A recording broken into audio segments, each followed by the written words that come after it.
Halo teman-teman, selamat pagi, siang, sore, dan malam. Seperti biasa, dikarenakan ini weekend ya teman-teman, saya Maju Nepek akan sharing-sharing sedikit tentang analisa atau gambaran market khususnya per XAUUSD. Jadi pergerakan XAUUSD atau per gold dalam jangka waktu 1 minggu ke depan teman-teman, 1 minggu aja. Jangan lama-lama karena kita kebanyakan tradingnya harian sama scalping. Saya aja kadang-kadang dalam wiki analisis ini hanya mengambil pergerakan 100 pip gitu kan, 200 pip gitu, walaupun emang gitu harga itu gerakannya sampai ratusan bahkan lebih gitu kan. Cuman saya mah hanya kalau kita punya gambaran pergerakan market, setup apa yang harus diambil kayak gitu teman-teman, kayak gitu. Nah kita lihat kemarin ini analisa saya, ini uret-uretan apa lagi ini, aduh, kita apa tuh namanya, kita lihat nih yang kemarin, kita rekap. Nah di sini apa namanya, harga masuk ke area swap zone ya teman-teman. Kemarin kan saya bilang kemungkinan harga akan tertahan di area swap zone. Nah di sini terus setelah masuk ke area swap zone harga turun teman-teman. Ini kemarin swap zone kita ini lebarnya kurang lebih 140 sampai 150 pips. Nah, ya 140 pipan nih. Kalau teman-teman langsung entry di swap zone mungkin akan floating dalam 56 pip. Terus kemudian harga terjun sampai 388 pip teman-teman. 380 pip dikit lagi teman-teman sampai target, dia naik lagi ke atas. Ya seperti itulah teman-teman gambaran realita market sebenarnya teman-teman. Jadi apa namanya? Kita akan apa namanya istilahnya tuh? Akan melukis ulang ini pergerakannya ya, dianalisa ulang gitu kayak gimana gitu. Pertama kita hapus dulu gambar-gambarnya, kita akan bersihkan, kita akan move on. Dia kemarin bikin second retest di sini di swing low yang ini di area demand, dia gagal break area demand, dia malah bikin bukan second retest lagi nih. Yes, sorry. Ini ada origin, ada area origin, ada area pantulan atau pengkolan paling bawah di sini.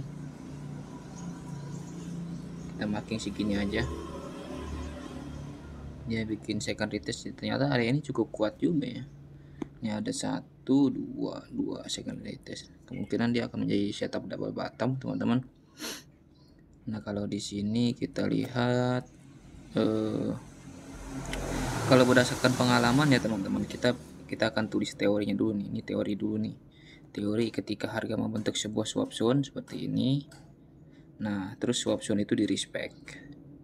Nah, area respectnya itu membentuk pengkolan kecil, teman-teman. Das kayak gini nih. Nah, kemungkinan ketika pengkolan ini di respect, dia akan turun lebih jauh lagi. Kayak gitu. Tapi kalau pengkolan ini sampai di break, itu dia akan mencari semacam pijakan, lalu dia akan mengejar area sini nih. Itu kalau berdasarkan teori dan pengalaman ya teman-teman. Kayak kapan ya dulu itu ya, waktu setelah ada Hamas itu apa namanya itu. Nah ketika swap zone di respect gitu kan, terus di break. Nah ini kan swap zone nih, ini swap zone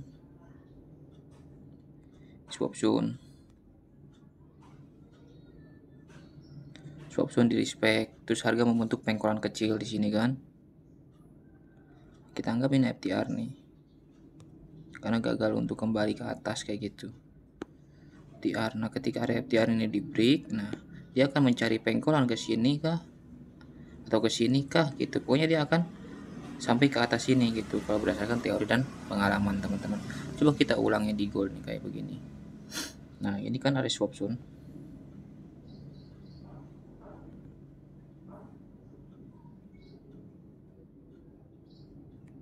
Ini swap zone.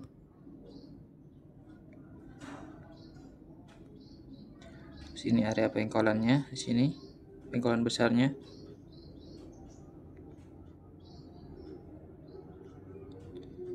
Terus ini kita anggap area FTR. Nah FTR-nya di break walaupun cuma pakai shadow. Shadow adalah menandakan akan terjadinya break body kayak gitu teman-teman. Jadi teman-teman suka nanya, Mas Jun ini break shadow atau break body gitu, fake out itu kayak gimana gitu. Fake out itu harus terjadi di dalam trading range teman-teman. Kalau sudah di luar trading range itu namanya bukan fake out lagi, itu namanya benar-benar ngebreak kayak gitu. Udah bukan fake out lagi itu mah. Tapi kalau udah masih di dalam trading range gitu kan, ada semacam R1, R2, R3 atau S1, S2, S3 kayak gitu, semacam liquidity, nah itu namanya fake out kayak gitu. Tapi kalau udah di luar trading range itu benar-benar ngebreak kayak gitu. Nah ini kan di break teman-teman, di break nih kayak gini, ini di break, di kecucuk. Nah ini kan sinyal dia mau ke atas kayak gitu kan, ada kemungkinan dia akan mengejar area supply yang ini juga nih minggu depan nih, supply ini, supply. Nah kalau saya sih, saya pribadi ya teman-teman, kemungkinan besok itu akan mencari posisi buy dulu gitu, kayak gitu. Ini kita hapus dulu nih gambarannya. Dari area sini kita hapus, kita sisakan saja area targetnya kayak gitu. Nah kalau berdasarkan ini, kalau saya lihat di sini ada momentum buy ya teman-teman. Di sini ada pull. Nah, di sini pull. Yang ini correction. Ini gandakan. Nah, koreksinya sampai sini. Nah, berarti ada indikasi harga akan meneruskan ke situ. Ini kita kasih nama first pull. Yang ini kita kasih nama second pull. Nah, si area second pull ini selama dia koreksi dia membentuk base di sini, teman-teman. Membentuk area demand, rally base rally di sini. Nah, demand kayak gitu, demand rally base rally kayak gitu. Berarti ini targetnya kita bikin target dulu di sini, target minggu depan di sini, target kayak gitu. Kita hapus area poolnya, gambar poolnya nih kita hapus. Nah berarti kita lukis semuanya di demandnya nih. Nah segini.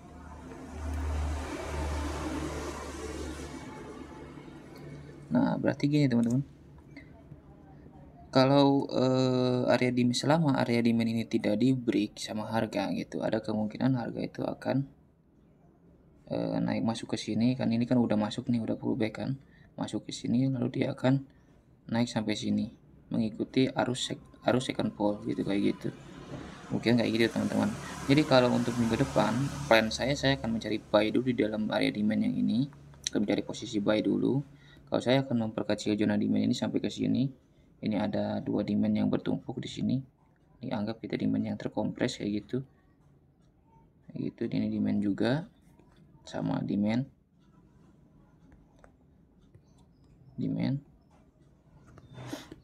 Kita kasih beda warna, kita kasih warna hijau kayak gitu.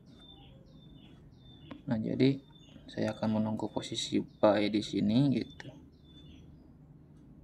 Dengan stop loss di sini sekitar 34 pip di bawah di bawah shadownya origin ya teman-teman. Ini kan ada origin demand ya, ada extreme demand nih.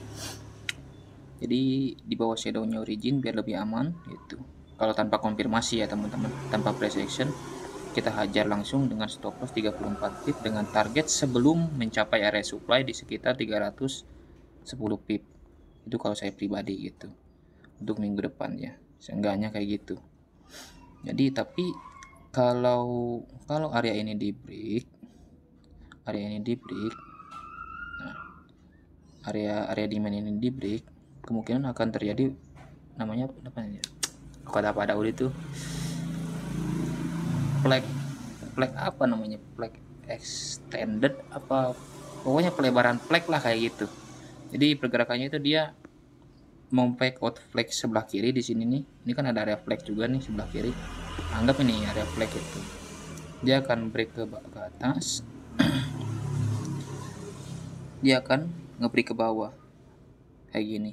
Nah, nanti area sell kita ini skala besarnya akan di sini, teman-teman, ke sini nih. Nah, kayak gitu nanti. Itu namanya pelebaran flag.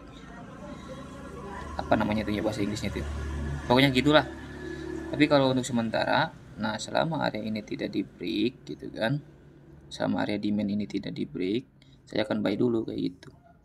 Lebih bagus lagi kalau menunggu price action. Jadi jangan main sikat langsung gitu, jangan. Kita main sabar aja gitu, mainnya main sabar gitu dengan target sebelum mencapai area apa tuh namanya, area supply yang kotak merah ini dengan apa ya, risk to reward 1/9. Kalau teman-teman yang pakai PixRR juga boleh gitu. Kalau teman-teman yang pakai Pix SLTP juga boleh, misalkan SLD 30 atau SLD 50 TP 100 1/2 juga boleh kayak gitu. Pokoknya sesuaikan dengan dengan pemahaman masing-masing lah, gaya trading masing-masing kayak gitu. Jadi kalau saya mah gini aja, selama area demand ini belum di break, yang kotak biru besar ini belum di break, ini demand utamanya di sini, saya akan buy. Karena saya melihat ada pool di sini teman-teman, ada momentum buy di sini. Setiap ada pool, koreksi harga itu biasanya tidak akan jauh. Dia akan ke sini membentuk base di sini, dari rally base rally. Nah, selama rally base rally ini belum di break, saya akan masih ngebuy. Saya akan tunggu di 22.03 di sini area demand H1 dengan stop loss di sini sekitar 30 sampai 40 pip, dengan take profit di sini di harga berapa ini? Di harga 2353 kayak gitu teman-teman. Kurang lebih kayak gitu. Nah, mudah-mudahan area flag ini area si di breaknya itu benar-benar di break gitu kan. Jadi bukan semacam second retest ke area swap zone. Mudah-mudahan jangan kayak gitu. Kalau misalkan pengalaman sih, setelah area pengkolan yang ini di break nih kayak gini, di break dia akan mencari sesuatu turun ke bawah, lalu dia akan benar-benar nge-break sampai ke atas teman-teman kayak gitu, mencari area origin yang selanjutnya atau area supply selanjutnya kayak gitu teman-teman. Oke teman-teman, saya rasa cukup untuk analisa minggu ini. Jadi untuk direction akan kita ubah sebentar gitu, karena harga berhasil gagal break swing low yang ini, terus dia berhasil ngebreak pengkolan yang ada di sini kayak gitu. Kita akan ubah sedikit direction selama 1 minggu ke depan. Selama area di di break tidak di break, saya masih akan tetap ngebuy seperti itu teman-teman. Nah, ke teman-teman saya rasa cukup untuk weekly analysis kali ini. Jadi seperti biasa, saya disclaimer dulu, ini bukan sinyal untuk entry, ini bukan ajakan teman-teman untuk entry. Saya tidak bertanggung jawab atas apapun, mau itu kerugian ataupun keuntungan yang didapatkan ke teman-teman. Jadi berbijaklah dalam melakukan transaksi teman-teman. Jadi jangan, walaupun teman-teman sudah melihat analisa saya, melihat teknikal yang saya paparkan di sini gitu, jadi jangan ditelan bulat-bulat. Ulangi lagi, pahami lagi teman-teman, dikaji ulang, dicocokkan dengan analisa masing-masing gitu. Ini hanya gambaran pergerakan market, bukan sinyal untuk entry teman-teman, hati-hati.